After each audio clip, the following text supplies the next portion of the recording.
Shalom Bapak Ibu semuanya, teman-teman semuanya. Apa kabar? Sehat ya, luar biasa ya. Di musim hujan, rintik-rintik, awan kelabu, ya kan. Tapi tidak mematahkan semangat kita untuk datang, haus rindu menyembah Tuhan. Sebelum kita mulai persekutuan kita hari ini, kita akan berdoa, kita satukan hati kita. Terima kasih Tuhan, buat kasih anugerah-Mu, buat penyertaan-Mu, buat pimpinan-Mu, buat rahmat-Mu yang selalu baru dalam hidup kami. Sungguh kami bersyukur. Kami sehat, kami ada hingga hari ini Tuhan, semua karena pertolongan yang begitu luar biasa dalam hidup kami Bapa. Dengan apa kami balas Tuhan setiap kebaikan-Mu Tuhan. Dengan hati yang mengucap syukur Tuhan datang kepadamu Bapa. Inilah hati kami, inilah hidup kami. Biar kiranya benar Tuhan, kami semakin melekat Tuhan, terhubung dengan Engkau. Karena kami percaya dan kami mengenal siapa Tuhan yang kami sembah. Sehingga kami menyadari bahwa benar hanya bersamamu Tuhan, denganmu Tuhan, sukacita kami penuh bersamamu Bapa. Kami hendak menyembahmu Tuhan, memuliakan Engkau Tuhan. Inilah dupa yang harum Tuhan, sebagai ucapan syukur kami Tuhan. Hanya namamu yang dimuliakan, diagungkan, dan ditinggikan. Terima kasih Bapak, kami siap memuji Engkau dalam nama Tuhan Yesus. Kami mengucap syukur. Amin. Mari kita bangkit berdiri Bapak Ibu semuanya. Kita memuji Tuhan, kita katakan bahwa Tuhan Yesus baik. Dan hanya bersamamu Tuhan, sukacita kami penuh denganmu Tuhan. Let's go.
bersama Tuhan kita beroleh kekuatan. Amin. Kita menyanyikan lagu lain bersama-sama lagi ya. Hanya Kau Tuhan, sumber kekuatan, kuasa-Mu tercurah bagiku senantiasa. Dengan siapa? Dengan-Mu Yesus Tuhan, ku kan berjalan dari kemuliaan sampai ke hanya Kau Tuhan, hanya Kau ya Tuhan. Amin. Kuasa-Mu tercurah bagiku senantiasa. Dengan-Mu Tuhan, ku kan berjalan dari kemuliaan sampai kemuliaan selamanya.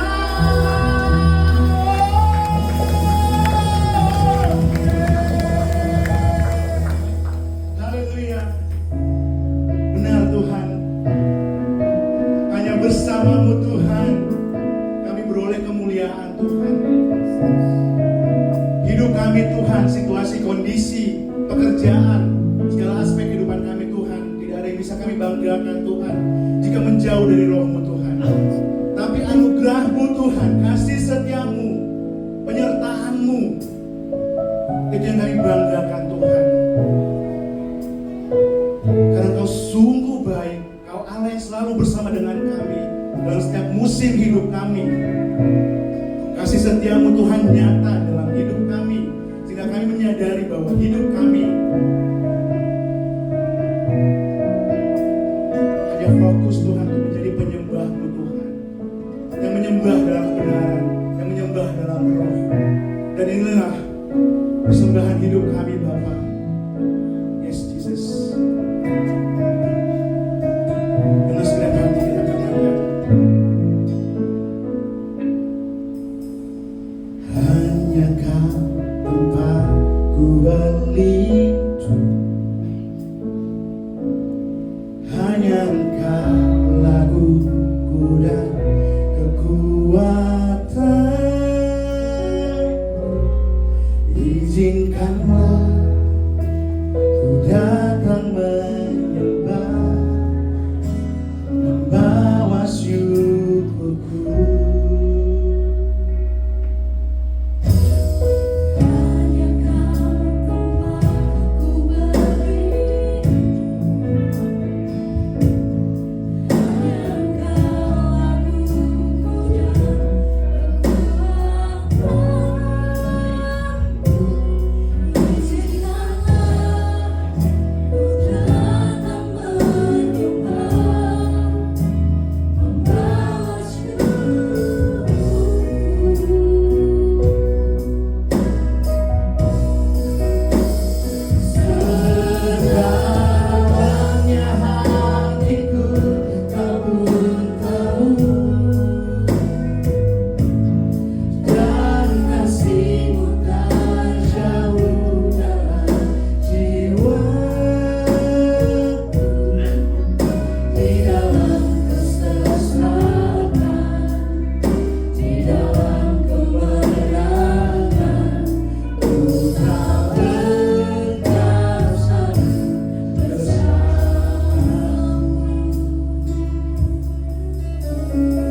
di dalam kesesatan, di dalam kemenangan, tak bertahu selalu bersama.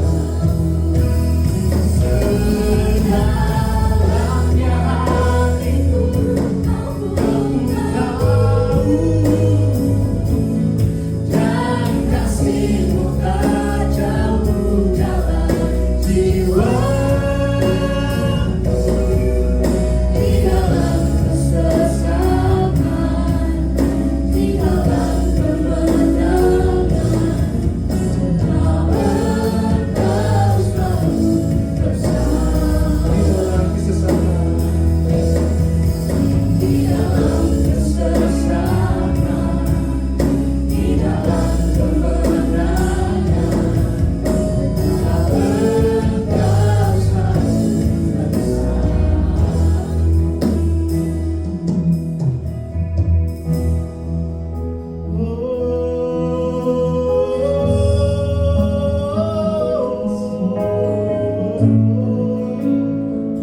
Kau yang selalu bersama kami, Kau yang selalu setia, Kau yang Tuhan surya hidup kami.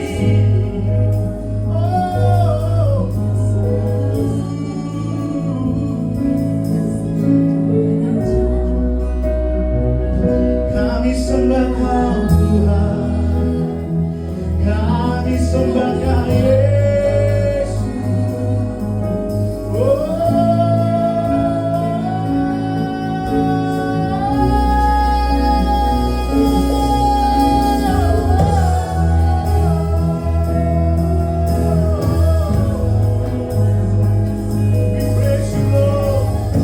We praise you, Lord Jesus.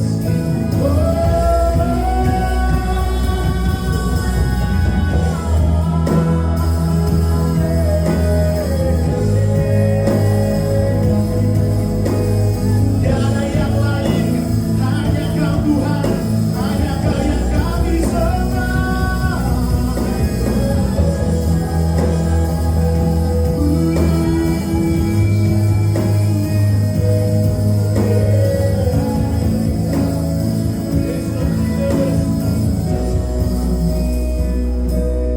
Ku sembah Engkau, Allah yang perkasa.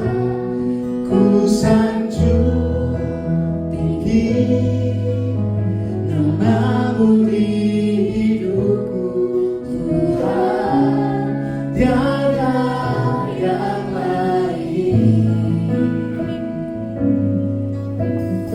Hanya Kau satu di hatiku. Ku sembah Engkau, Allah yang perkasa.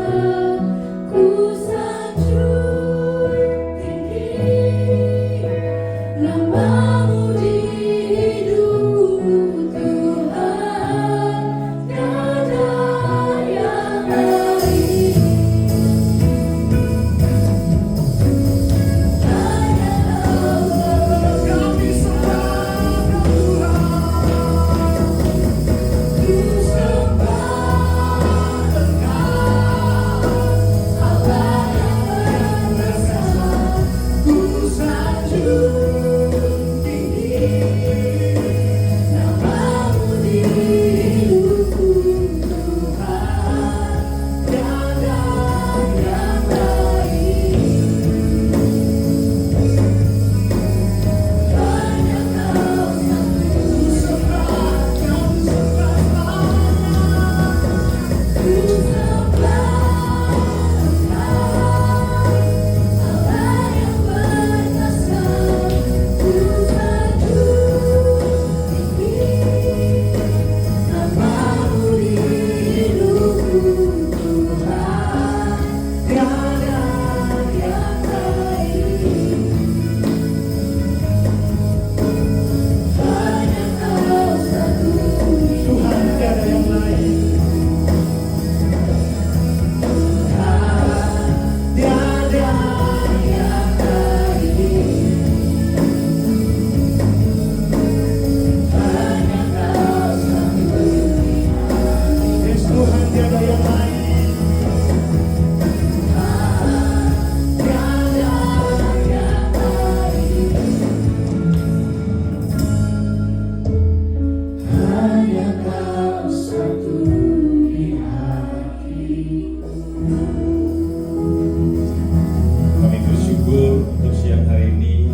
menyediakan hati kami, diri kami itu bersekutu dengan Tuhan dan dengan saudara-saudara kami.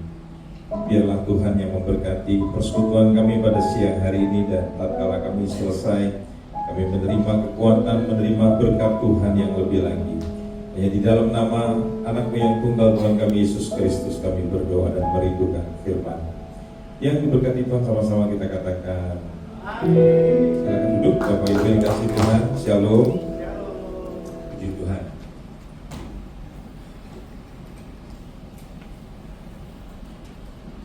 Ya, selamat tahun baru, karena baru pertama kali kita ketemu lagi Bapak Ibu saudara yang kasih Tuhan. Dan selamat, kalau nggak salah sepakat udah bergabung sama IPXL ya. Ya, jadi namanya apa? XL Telkom Sejahtera, itu kira-kira ya. Oke, saya langsung saja ke slide saya. Manusia itu diciptakan bukan untuk hidup eksklusif, ya. Di dalam Amsal, di situ ada satu kalimat berkata begini: orang yang suka menyendiri itu sakit jiwanya. Jadi ada banyak orang sekarang itu yang satu sudah dirawat di rumah sakit jiwa, tapi masih banyak yang belum dirawat dan mereka lepas, kebanyakan beredar di jalan sampah, gitu kira-kira. Ya, artinya jiwanya itu masih luka, masih sakit. Yang lainnya sudah dirawat, tapi ada banyak orang yang bebas, begitu ya, dan mereka bisa melakukan hal-hal yang sangat tidak menyenangkan, begitu. Nah, saudara-saudara yang kasih Tuhan, semakin sakit jiwa seseorang, Amsal mengatakan dia suka menyendiri. Artinya semakin sehat jiwanya seseorang, dia akan hidup dalam komunitas. Itu ya kira-kira ya. Ya, orang akan mempunyai apa itu namanya tingkat sosial yang tinggi, begitu. Nah, saya akan perlihatkan slide yang keempat. Tolong slide yang keempat. Di situ ada John Donne. Ya, dia bilang begini: tidak ada manusia yang seperti pulau, lengkap pada dirinya sendiri. Setiap orang adalah sebuah penggalan dari benua, sebuah bagian dari yang lebih utama. Kalau dalam bahasa saya itu, manusia itu seperti puzzle. Jadi dia tidak akan lengkap kalau dia berdiri sendiri. Jadi ada banyak orang sekarang merasa dirinya itu secara finansial baik, kedudukan baik, lantas dia mengatakan saya nggak membutuhkan orang lain. Begitu. Saya tadi di jalan ditelepon oleh seorang sekretaris sebuah perusahaan di Sumatera Utara. Saya tanya gini sama dia, ya, setelah kami berbincang-bincang, saya tanya, Ibu sudah berapa lama hidup menyendiri? Dia bilang lebih daripada 20 tahun Pak, semenjak suami saya menikah lagi dengan perempuan yang lainnya. Saya tanya, kenapa Ibu suka hidup sendirian? Dia bilang, ya karena laki-laki itu binatang. Jadi saya langsung bilang gini, jadi Ibu sekarang ini lagi bicara sama binatang, saya bilang begitu. Dia bilang, maaf Pak, maksud saya ya begitulah karena saya kecewa. Jadi orang semakin luka, dia memilih hidupnya untuk supaya tidak disakiti lagi. Tetapi kan manusia itu kan tidak bisa hidup sendirian. Nah, mari kita baca ayatnya, slide-nya mundur. Di dalam terjemahan sederhana Indonesia ada ayat yang mengatakan Kolose 3, 12-14. Saya ajak kita semua membaca ya, karena hanya 3 ayat saja. Saya baca ayat yang genap, nanti kita baca sama-sama ayat yang ganjil. Saya mulai dari ayat 12 dalam terjemahan sederhana Indonesia. Oleh karena itu saudara-saudari, sebagai orang yang sudah dipilih, dikasihi dan disucikan oleh Allah sebagai umatnya sendiri, biarlah sifat-sifat ini melekat pada dirimu seperti pakaian baru. Hendaklah kamu saling mengasihani dalam kesusahan, selalu murah hati, rendah hati, lemah lembut, dan sabar terhadap orang lain. Ayat yang ke-13 sama-sama.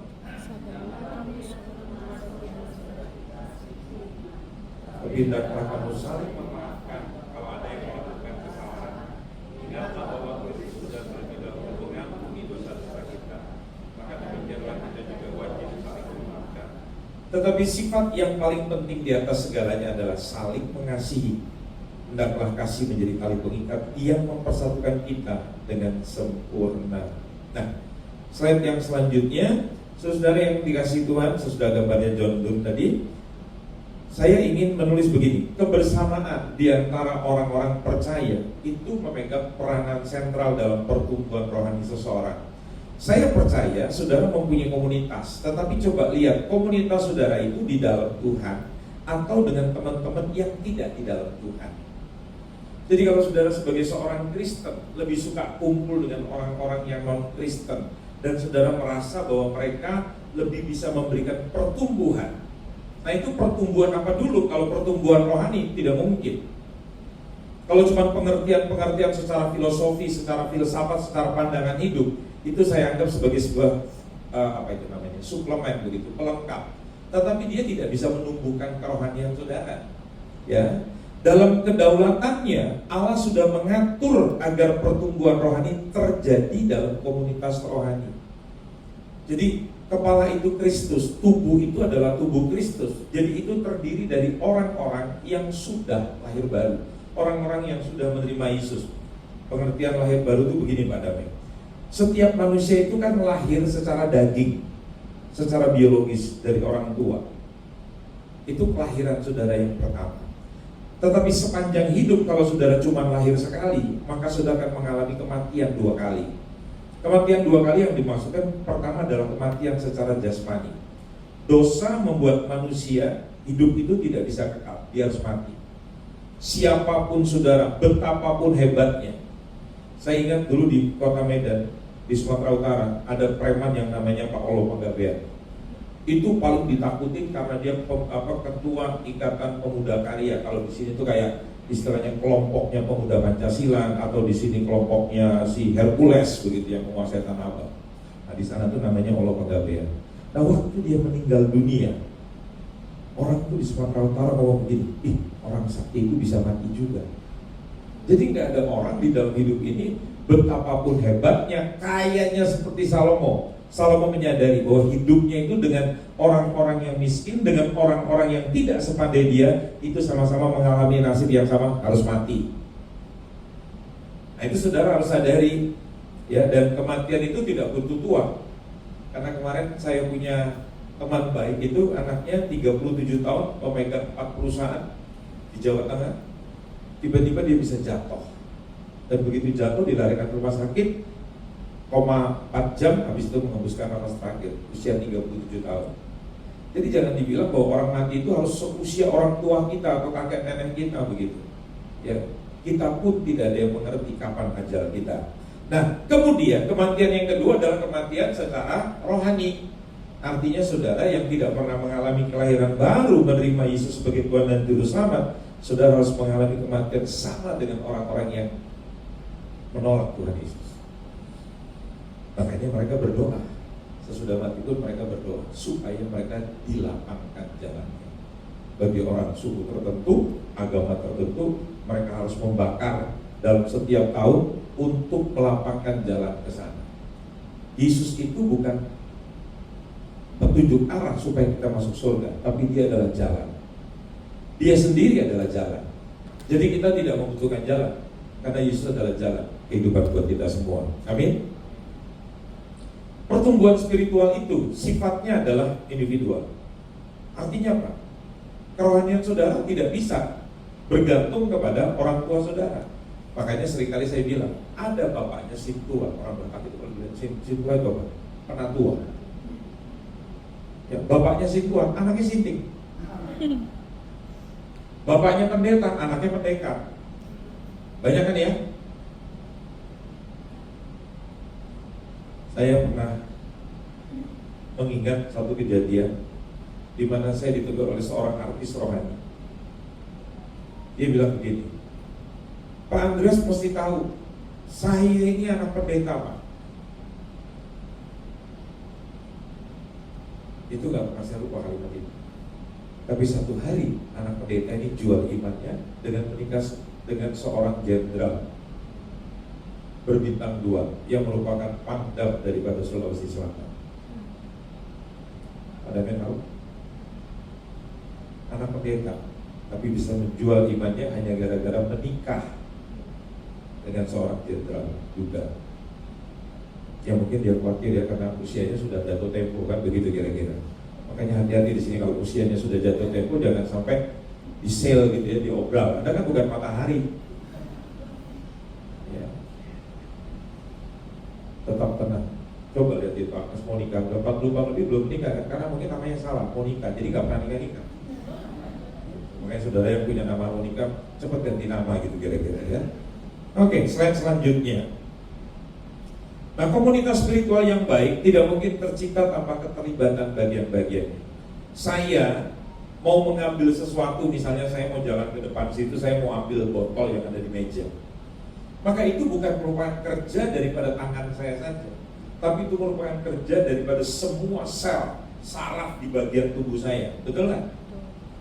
Karena kalau bagian tubuh saya tidak mau bekerja, seperti asisten rumah tangga saya tiba-tiba kemarin mengangkat itu namanya cucian, tiba-tiba dia lantas kalau bahasa Indonesia kecengklok gitu, akhirnya dia tiba-tiba sampai nggak bisa berdiri.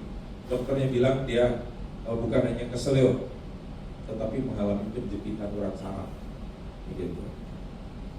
Ya, sudah berhari-hari dia tidak bisa bergerak. Nah, coba bayangkan kalau saudara merasa bahwa saya bisa melakukan apa saja tanpa membutuhkan yang lain. Nah, coba praktekkan di dalam tubuh saudara. Nggak mungkin. Setiap orang memainkan peranan sekaligus pertumbuhan di dalamnya. Ada saling ketergantungan yang dekat dan sehat. Ketergantungan yang dilandaskan pada penebusan Kristus. Kenapa? Karena tanpa berpusat pada penebusan Kristus, ketergantungan antara orang percaya akan menjadi sebuah kecanduan atau pemberhalaan yang membahayakan. Ya, nanti akan saya jelaskan, saudara. Gambar yang selanjutnya, pertanyaannya, komunitas rohani seperti apa yang diperlukan bagi perkembangan rohani masing-masing anggota? Ya, karena ada banyak orang begitu, saya punya komunitas kok Pak Andreas, saya masuk dalam sebuah klub. Kalau orang Batak itu dia bilang saya punya umuan, punya kumpulan, saya ikut dalam itu namanya oparan itu apa ya, kayak begitu juga, kumpulan keluarga begitu.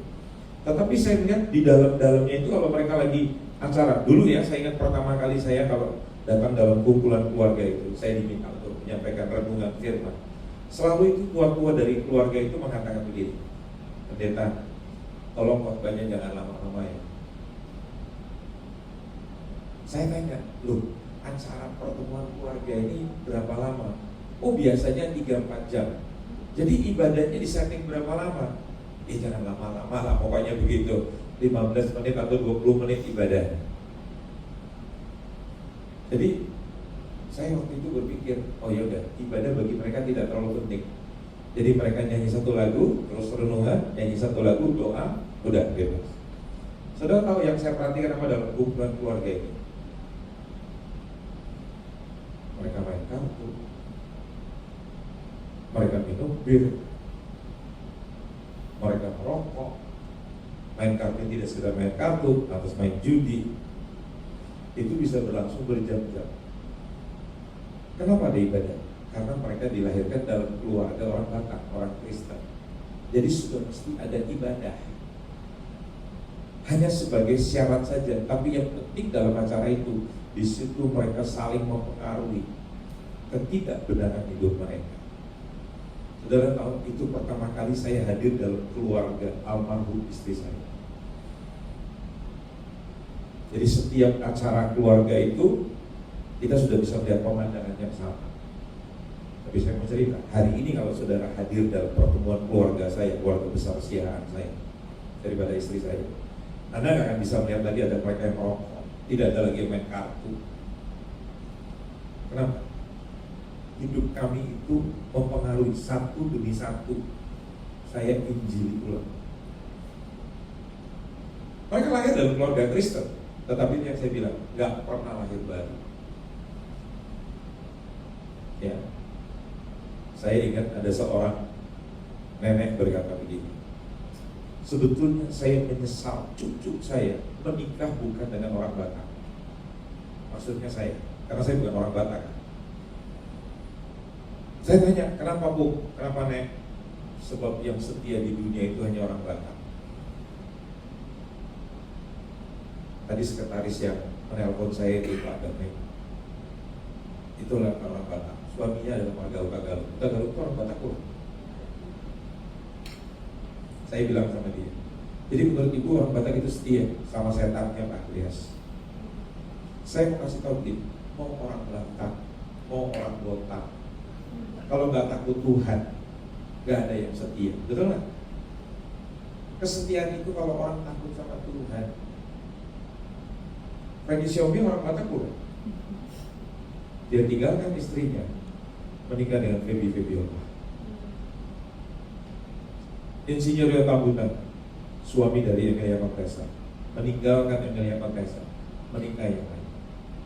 Henry Sia meninggalkan istrinya, kawin sama Yuni Sarau. Akhirnya pun bercerai juga. Saya mau kasih tahu, di dunia ini nggak ada yang setia. Mau orang Batak, mau orang suku Jawa, suku apa aja, kalau nggak takut sama Tuhan, pasti mereka akan mengkhianati pernikahan. Setuju nggak? Sikap apa saja yang perlu dikembangkan supaya komunitas itu bisa berkembang? Apa dasar teologisnya, pemahaman firman-Nya bagi semua sikap tersebut? Yang pertama, yang perlu saudara ketahui, identitas itu harus mendahului aktivitas. Sebelum saudara melakukan sesuatu, saudara mesti tahu siapa diri saudara.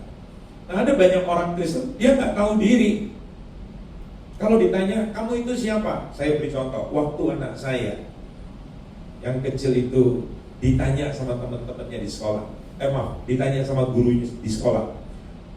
Dia tanya gini, kamu itu orang apa? Nah, anak saya bingung, karena papanya itu Jawa, mamanya Batak, dia bingung mau jawab orang apa. Dia jawab, saya orang Kristen Bu, katanya begitu. Jadi gurunya bingung, lo ya tahu kamu Kristen, sukumu apa? Dia jawab, pecel lele Bu, katanya begitu. Sekarang anak saya yang kecil ini sekarang sudah berusia 31 mau 32 tahun. Ya, tapi waktu kecil itu dia ditanya begitu. Jadi kita itu kadang-kadang nggak tahu. Nah, baca di dalam ayat 12a tapi dalam terjemahan Alkitab saudara. Karena itu sebagai orang-orang pilihan Allah yang dikuduskan dan dikasihinya. Slide selanjutnya. Ya. Untuk saudara mengetahui, melakukan gitu ya. Kenapa tindakan-tindakan itu saudara lakukan? Saudara mesti memahami dulu alasannya. Mengapa saudara melakukan hal yang seperti itu? Karena ada banyak orang melakukan sesuatu dia tidak mengerti. Saya beri contoh. Satu hari saya berkhotbah di gereja karismatik, ya. Terus mereka angkat tangan. Terus saya tanya, kenapa kamu angkat tangan? Dia bilang gini, saya juga nggak tahu Pak. Saya ini dulu dari gereja mainstream di Jawa. Begitu saya datang, saya diajak pacar saya. Nah, saya lihat pacar saya, teman-teman semua angkat tangan. Jadi saya ikut angkat tangan. Nah, karena dia nggak mengerti, jadi angkat tangannya lucu. Nah, semua orang angkat tangannya begini, dia angkat tangannya begini. Kenapa? Dia melakukan sesuatu tanpa dia paham. Ya, mengetahui apa yang dilakukan Allah bagi kita seharusnya mendahului apa yang kita lakukan bagi dia. Kan kita selalu didoktrinasi, selalu diajar, kamu itu harus memberi supaya kamu diberi pelimpahan. Itu kan kalimatnya kan? Semakin banyak kamu memberi, semakin banyak juga kamu akan menuai. Makanya sekarang orang itu memberi dalam gereja bukan dalam rangka memahami, tapi dalam rangka apa? Maaf ya, gambling, berjudi. Sampai ada orang bilang gini, gue nyesel, kemarin gue cuma beri 1,5 juta, dapat 2,5 juta. Akhir bulan gue dapat berkat 10 juta. Tahun itu gue gak kasih tuh 2,5 juta, gue kasih 5 juta biar dapat 20 juta. Jadi lihat, orang memberi karena alasan apa? Bisa mendapatkan pengembalian, keuntungan. Dengarin kalimat saya. Saya memberi padamu dari semenjak saya menjadi Kristen tahun 79 sampai saya berdiri di tempat ini. Saya memberi bukan supaya saya diberi. Karena kalimat itu dalam Injil Lukas, berilah maka kamu akan diberi. Itu bukan masalah soal persembahan, itu masalah pengampunan. Tapi kita memahami untuk kita memberi supaya kita mendapatkan yang terbaik. Tapi kalimat saya begini, Saya memberi karena saya sudah diberi oleh Tuhan. Saya memberkati orang lain karena saya lebih dulu diberkati oleh Tuhan. Kalimat paralel ini, kenapa saya mengampuni? Karena saya sudah diampuni oleh Tuhan. Karena saya sudah diampuni oleh Tuhan, makanya saya mengampuni orang lain. Dosa orang itu belum tentu sebesar saya. Pemahaman saya tentang saya bahwa saya manusia berdosa, pengertian saya bahwa saya manusia berdosa, itu belum sedalam pengertian Tuhan tentang saya. Manusia itu lebih busuk daripada yang dia perkirakan. Dalam Kejadian 6 dikatakan begini, semua yang dihasilkan oleh manusia, semua adalah perbuatan-perbuatan jahat.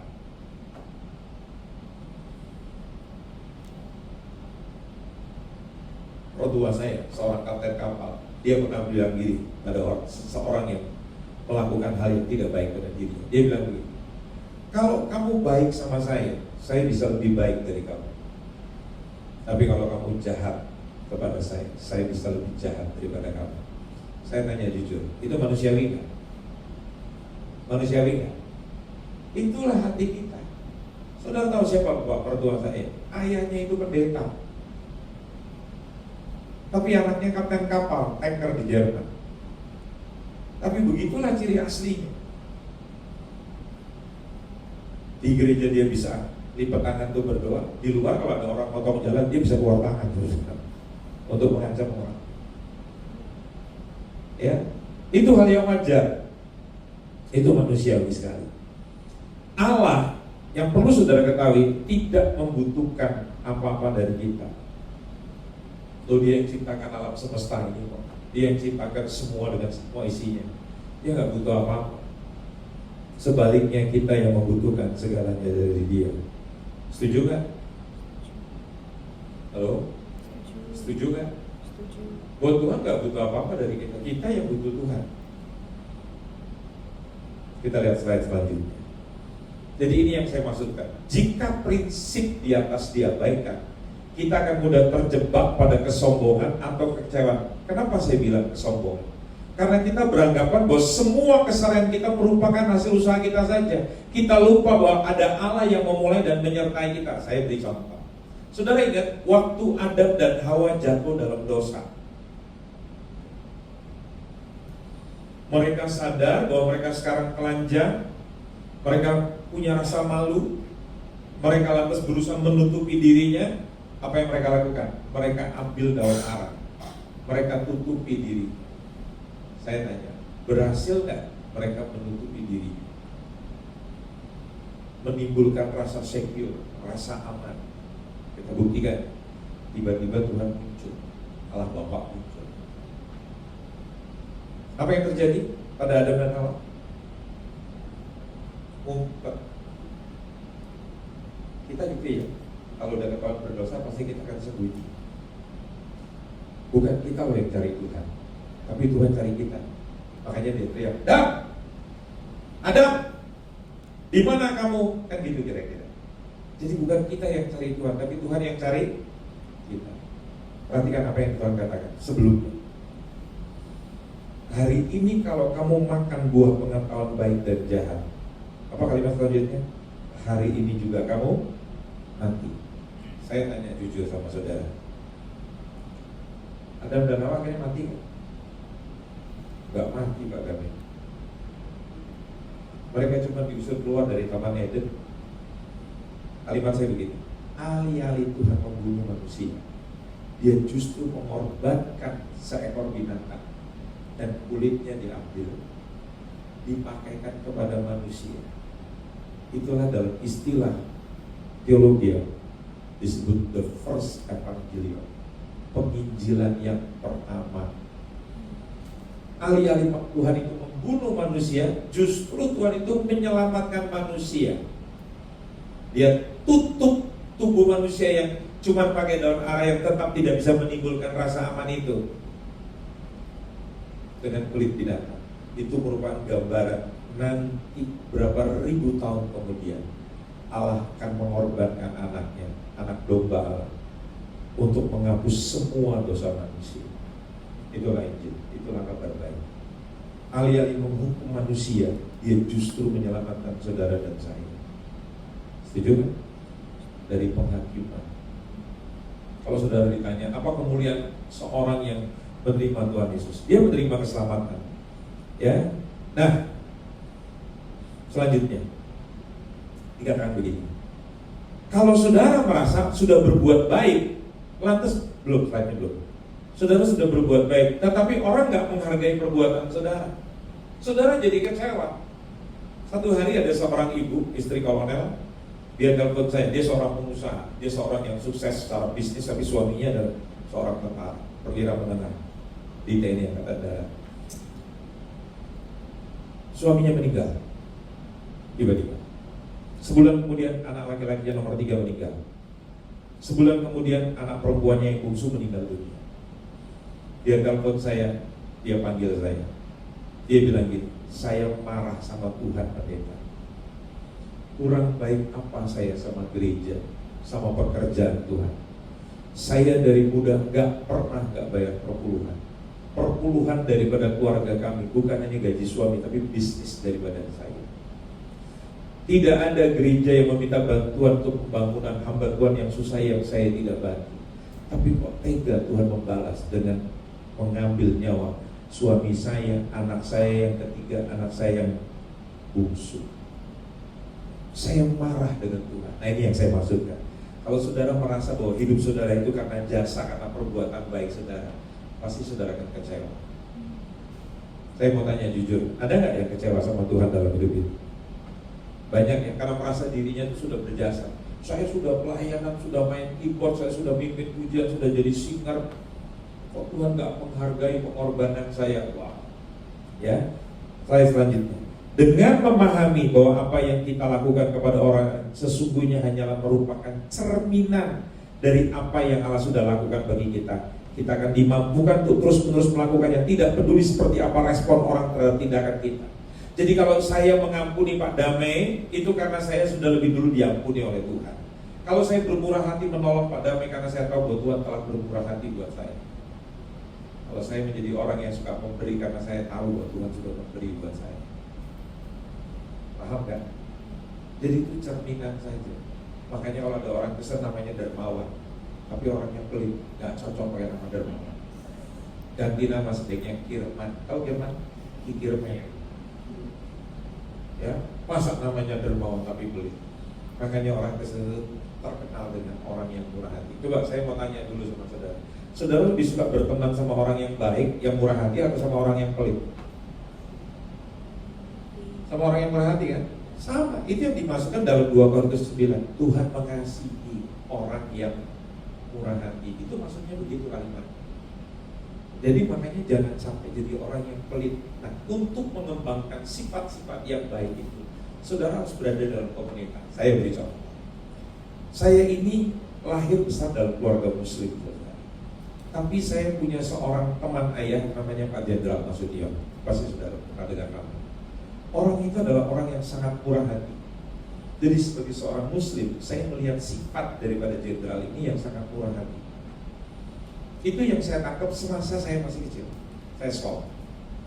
Kemudian, begitu saya jadi Kristen, tahun 79, saya mulai berkenalan dengan banyak teman-teman saya yang murah hati, yang suka menolong orang. Saudara tahu, dari perbuatan seperti itu membekas di dalam diri saya, menular di dalam diri saya. Dan hari ini saya menularkan kepada anak-anak saya. Saya mempunyai 5 panti asuhan di Indonesia, dari 4 sekarang jadi 5. Saudara tahu, itu tanpa donasi, tanpa bantuan dari mana-mana. 29 tahun usia, tidak pernah mereka makan beras miskin. Dari mana semuanya? Dari kami keluarga dan teman-teman saya yang tahu membagi itu pada orang lain. Apakah kami semakin miskin? Seorang ustadz di Cipondoh, Tangerang, nama kami, tidak pernah ada orang yang sering bersedekah kepada kaum fakir, kepada kaum duafa. Mereka akan menjadi miskin. Mereka bukan orang Kristen, tapi mereka mengerti ajaran itu. Jadi marilah saudara, kalau Anda ingin menjadi orang-orang yang luar biasa dalam hidup ini, penting sekali saudara mempunyai komunitas yang baik di dalam Tuhan. Nah, saya mau tutup dengan sebuah pengertian. Slide selanjutnya. Tadi Anda baca dalam kitab Kolose bahwa ada kata pilihan, ada kata kudus, ada kata kasih. Kalau Anda tadi baca dalam Kolose yang sebagai ayat mas pembukaan tadi dalam ayat 12, ya, Anda sudah dipilih, dikasih, disucikan. Nah, saya ingin Bapak Ibu mengerti apa maksud konteks daripada ayat ini. Dalam perjanjian lama, dalam Ulangan 7 ayat 6, Ulangan 14 ayat 2, di situ dikatakan, sebab engkaulah umat yang kudus bagi Tuhan Allahmu. Sebab engkaulah yang dipilih oleh Tuhan Allahmu dari segala bangsa di atas muka bumi untuk menjadi umat kesayangannya. Jadi sebelum Pak Damai dilahirkan ke dalam dunia, Tuhan sudah memilih Pak Damai itu menjadi orang kudus, menjadi orang yang disayangi oleh Tuhan. Sadar nggak saudara di tempat ini? Sebelum saya jadi manusia, Tuhan sudah menetapkan saya jadi orang pilihannya, yang disayangi Tuhan, yang disucikan oleh Tuhan. Itulah identitas saudara kalau saudara tahu. Saudara bukan orang kudus karena tinggal di kota kudus. Saudara kudus itu karena saudara sudah ditebus oleh Tuhan Yesus. Amin. Ulangan 14 bunyi ayat begitu. Nah, saya mau tutup dengan ayat ini. Perhatikan baik-baik dalam Roma 1 ayat 7. Kepada kamu sekalian yang tinggal di Roma, yang dikasih Allah, yang dipanggil, yang dijadikan orang-orang kudus, kasih karunia menyertai kamu dan damai sejahtera dari Allah Bapa kita dan dari Tuhan kita Yesus Kristus, Bapa kita, ya. Nah, dalam 1 Petrus 2 nanti kalau Anda baca di rumah bunyinya sama. Nah, inilah saudara-saudara. Perhatikan baik-baik sebagai penutup, slide penutup. Ya. Ganti slide-nya. Satu lagi. Ya. Jadi rujukan-rujukan dari perjanjian lama menerangkan keterkaitan ide antara pilihan ilahi, kekudusan umat, dan kesayangan Allah. Pilihan ilahi itu adalah dasar. Saudara dan saya itu dipilih. Bayangkan, Billy Graham pernah bilang begini. Ya, pendeta besar ini, penginjil besar di abad ke-21 ini pernah bilang begini. Dari 70% orang yang pergi ke gereja, dalam penelitiannya 70% orang yang ke gereja itu belum lahir baru. Jadi hanya 30% yang ke gereja itu yang lahir baru. Bayangkan ada orang Kristen yang munculnya cuma Natal dan Paskah, seperti pengacara yang kayak gini-gini yang paling berat ini. Itu cuma muncul di hari Paskah saja. Kenapa saya tahu? Karena dia teman baik saya. Ya, kalau diajakin ke gereja minggu dia nggak mau. Anda pasti tahu bahwa Anda dan saya itu dipilih oleh Tuhan.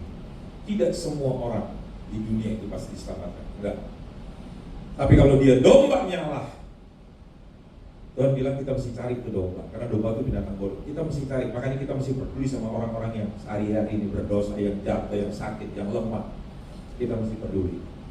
Kalau dia domba, dia pasti akan dengar suara gembala. Siapa gembala? Suaranya Tuhan akan dengar. Kita orang pilihan, kemudian kita dikuduskan dan kita menjadi umat kesayangan Tuhan. Jadi saudara mesti tahu diri, saya ini siapa. Kalau saudara tahu identitas saudara, saudara nggak perlu jadi orang yang menundukkan kepala.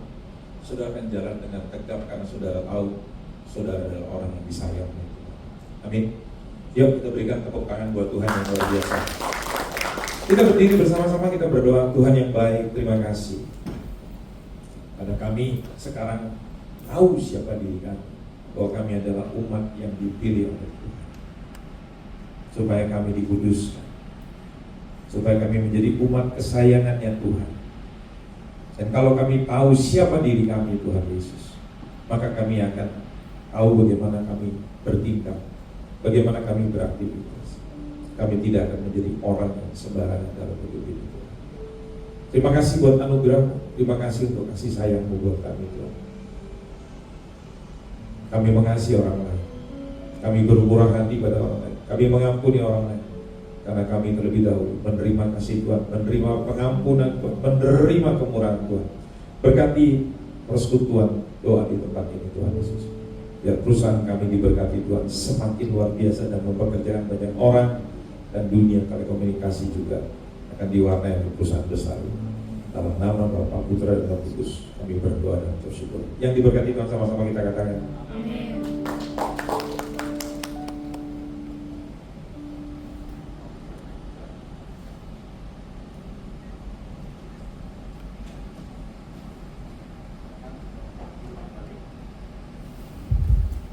Terima kasih siang hari ini.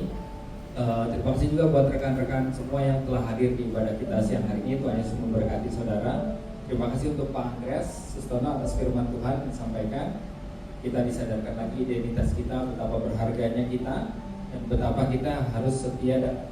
Sebaiknya mungkin kita bernaung dalam komunitas yang apa istilahnya, takut akan Tuhan. Ya, itulah kita belajar dalam video ini. Kita belajar berkomunitas, belajar untuk melayani, belajar untuk memahami firman Tuhan. Terima kasih Pak Andreas, Tuhan memberkati Bapak dan pelayanan. Kita akan akhiri ibadah kita siang hari ini. Nanti akan tutup dengan doa berkat dan doa penutup dari Pak Andreas. Saya undang saudara untuk berdoa syafaat. Mari kita bersatu dalam doa. Tuhan Yesus, terima kasih ya Tuhan. Di saat-saat seperti ini Bapak, kami rindu Tuhan, ajar kami ya Bapak, ajar kami Tuhan, agar kami memiliki hati yang bijaksana ya Tuhan. Terima kasih Bapak, karena kami tahu, kami percaya di hari-hari sekarang ini Tuhan, banyak penyesalan, banyak hal-hal yang membingungkan kami Bapak. Tapi kami bergantung kepada kasih karunia-Mu ya Tuhan.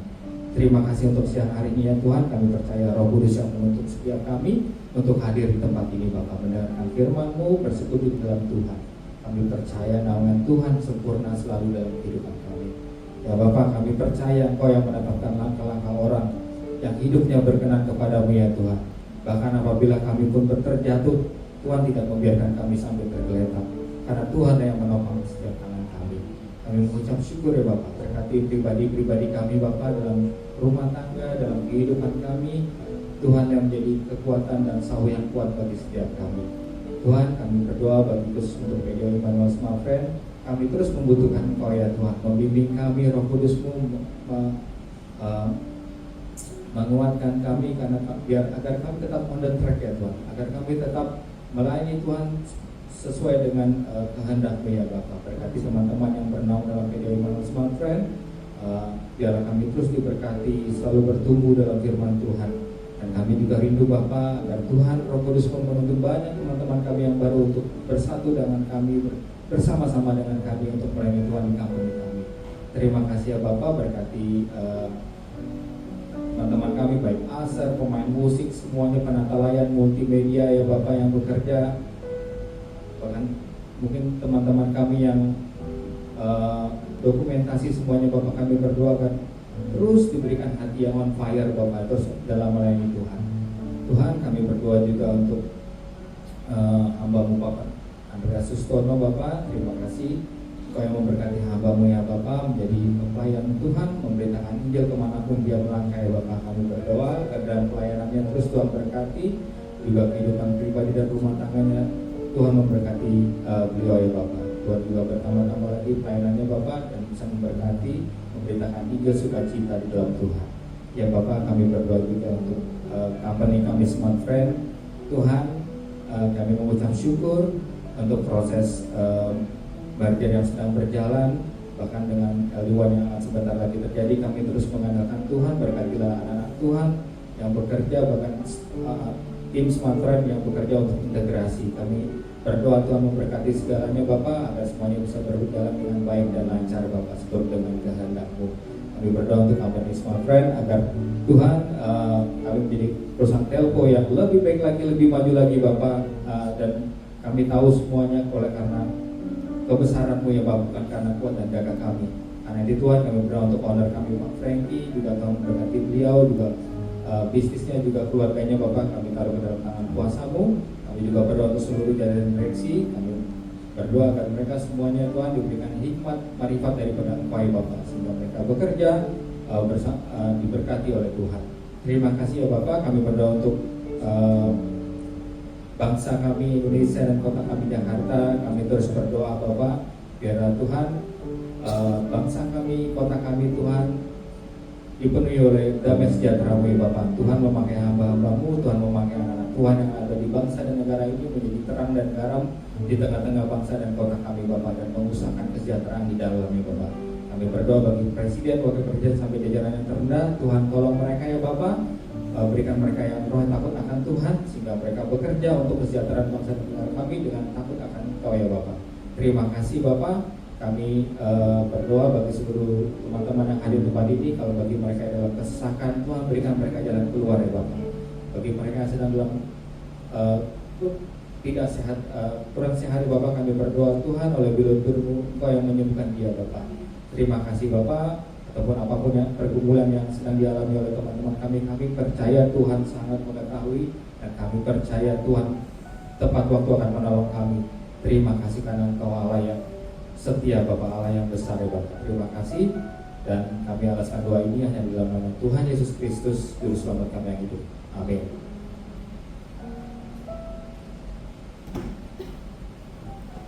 Saya undang kita berdiri bersama-sama. Kita akan mengakhiri acara persekutuan doa pada siang hari ini. Mari kita angkat tangan-tangan kita di depan Tuhan dan arahkan pandangan kita lebih lagi kepada Tuhan. Biarlah berkat daripada Allah Bapa, kasih sayang daripada anak Allah yang tunggal Tuhan kita Yesus Kristus, di dalam persekutuan Roh Kudus memberkati saudara sekalian mulai hari ini sampai Tuhan datang pada kali yang kedua. Yang diberkati Tuhan sama-sama kita katakan